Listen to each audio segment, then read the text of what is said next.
Warning: the stories you are about to hear may contain sensitive topics such as physical, mental, or substance abuse, sexual content, violence, and gore.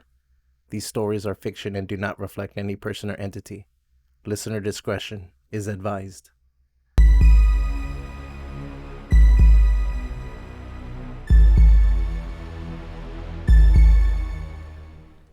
Hello, everyone.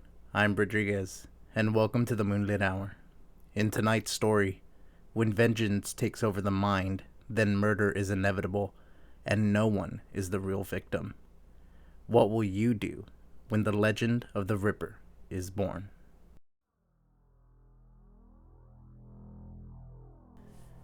The sun was setting as the sky began to darken when Lester pulled into the driveway of Jeremy's house. Lester grabbed the machete that was resting on the passenger seat of his old pickup truck. He knew in his heart this had to happen. Lester's son, Thomas, had been found murdered around the area of Jeremy's house, and fingers were pointing in his direction. Some people felt bad vibes from Jeremy, but his son, Christopher, always felt he was misunderstood. Jeremy wasn't a social butterfly and often had trouble speaking to people. A lot of people in town would avoid him. When word got out of young Thomas's death, everyone immediately assumed it was Jeremy who did it. His house is located a little outside of town and not exactly a short walk. So when a dead body is found not far outside your property, then it's hard to combat against the accusations. Still, there wasn't enough evidence to prove Jeremy had committed the murder. As you can imagine, this didn't sit well with Lester, and he wasn't about to stand by while his killer got away. Lester approached the house and knocked, but there was no answer. He scanned around the side of the house and noticed the back shed door open. He approached quietly so as not to alert anyone inside. Jeremy stood inside, sharpening his scythe with his back turned away from the door. Despite Lester's effort for stealth, his steps caused Jeremy to turn just in time to see the machete coming towards him. Jeremy fell to the floor and the scythe landed next to him. He reached for it as Lester prepared for another swing. The machete blade caught the blade of the scythe, creating a jagged cut within the blade. Lester kept swinging hard as Jeremy continued to block the machete, the blades meeting each time, creating teeth along the blade of the scythe, almost like a saw. Lester cried out and cursed Jeremy for being a murderer with each swing. Jeremy wasn't able to block them all as the machete caught his fingers, almost severing them. Blood sprayed across the top of the scythe and dripped down the handle. Jeremy dropped it immediately as he begged and pleaded with Lester. Lester had a look in his eyes devoid of any emotion other than rage. The images of Thomas running through his mind as he brought the machete down onto the side of Jeremy's throat, the blade cutting at an angle into his throat and shoulder, blood spraying out and pooling around his head. Jeremy tried to speak as he was dying, but the blood spilling out of his mouth prevented the words from coming out clearly. Lester made his way back to the truck, blood all over his clothes. He put the truck in reverse and backed out quickly. He pulled away from the house as he saw Christopher driving past him, both locking eyes. Christopher pulled into the driveway and immediately began calling for his dad.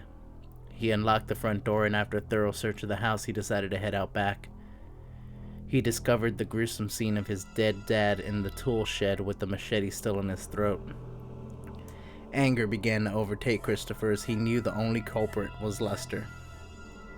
He noticed the scythe on the floor, covered in blood, realizing this was the weapon his dad used to defend himself. Christopher grabbed the scythe and decided it was time to avenge his father's death.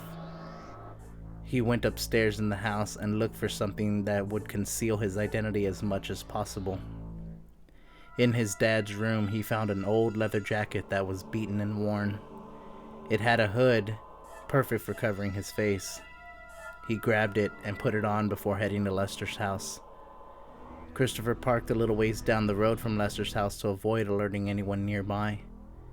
He put the hood over his head, grabbed the scythe, and made his way to the house.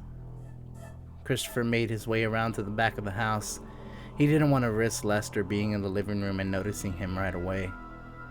He stepped onto the back porch and noticed the back door was open with just a screen door that was latched from the inside. He used the scythe to puncture the screen and reached in to unlatch the door. Christopher made his way slowly into the house through the kitchen. He noticed the living room TV was on. He slowly approached and saw that Lester was sitting in the recliner, facing the TV with his back to the kitchen door. He approached Lester as the wood floor creaked. Lester turned around and saw Christopher holding the scythe in his hands. Lester recognized the blade and immediately tried to run away, but Christopher swung the scythe down, catching Lester's arm. The teeth of the blade gripped Lester's forearm and ripped away at his flesh, the blood pouring from the freshly ripped holes in his arm. Lester slammed against the wall, smearing blood all over. He turned and began to beg for his life. Christopher ran the blade gently across Lester's face until pulling hard, causing a tear on Lester's cheek. Christopher knew that Lester showed no mercy to his dad, otherwise he'd still be alive. Christopher didn't say a word. He continued to use the point of the blade to pierce Lester across his body, small blood patches forming. He then made Lester stand up. Lester began to cry as he looked into Christopher's eyes through the hood. Christopher stood in pause before picking up the scythe, and with one swing pierced one end of Lester's neck, and the blade exited the other side. The blade itself was stuck in Lester, the teeth piercing through the front of his neck. Christopher sawed back and forth trying to dislodge the blade, the teeth poking in and out of Lester's flesh until finally it came out of his neck. Blood squirted across the floor as Lester fell, bleeding to death. Christopher admired what he had done before leaving the house. He got back in his truck and headed home. When the body of Lester was discovered, the authorities went to Jeremy's house and discovered the body of Jeremy in the back shed. No sign of Christopher. No one knows what became of him.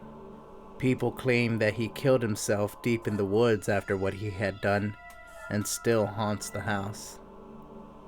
That's the story that Eddie recited to the group of friends as they sat around the campfire while visiting the abandoned house. They hoped they would get to experience a sighting of the old killer. Sometimes, you get what you wish for.